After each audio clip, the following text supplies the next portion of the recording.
This presentation is about the use of Jotform in our state leagues for 2018. The Jotform will be distributed via a new link that will be sent to all referee coaches in the near future, and after the finish of the CBL League, which finishes I think sometime in February, but prior to the start of the Big V League for other leagues for 2018, all other Jotforms will be terminated. This will be the only link that will be live. It's the same basic layout as for 2017, but there's been a bit of tweaking to some of the content. But what we are firm on is that the same Jotform will be used in Big V, VJBL and CBL. So it's a consistent observation form to be used across all state leagues. As for last year, referee coaches who are involved in the leagues will receive a list of referee details, that being their registration number, their email address, their grade, and we ask you to include this in the Jotform as you complete it for each observation. The basic appearance is very similar. The background colours changed just to make it more discernible, but it's basically the same as for last year in appearance anyway. Normal things at the top: add the referee, coach and the two referees, the information there as we know.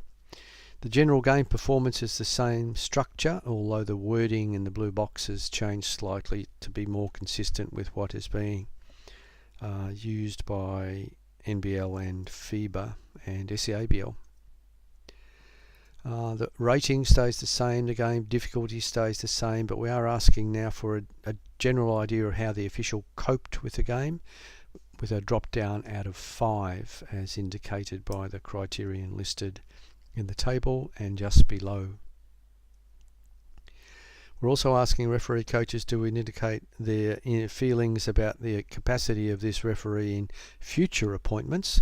So for each official, we'll be asking you to say, could they go to a higher level, they coped okay at this current level, or they struggled at this level, which will give our rosterers a good idea about the way forward for when using this official.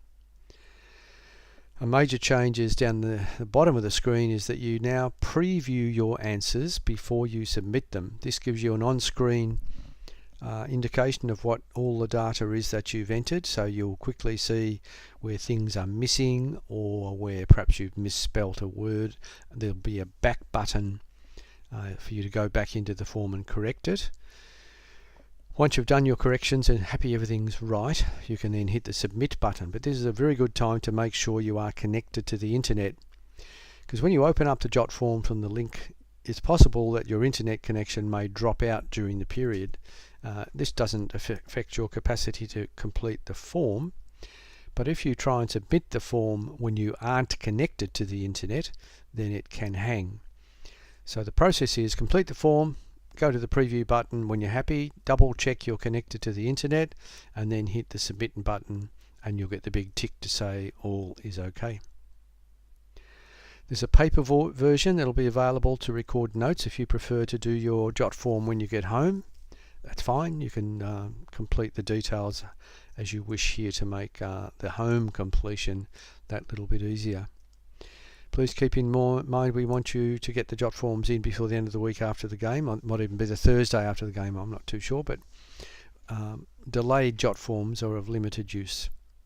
And please tell the referees, if referees don't get a report, if they contact you saying I haven't got a report but you know you completed it, please just drop an email into the technical officials department and they'll get a copy of that report out to the person involved as quickly as possible. And we've mentioned this before, please, if you can, avoid Hotmail accounts. Hotmail, when it receives lots and lots of things from the same place, thinks they're spam and stops them. So we had a bit of issue last year with completed forms not being distributed because the Hotmail server just threw them out. So if you have got a Hotmail account, consider getting something else like a Gmail account in order to use for your Jotform activity. That'll avoid this possibility. Thanks very much.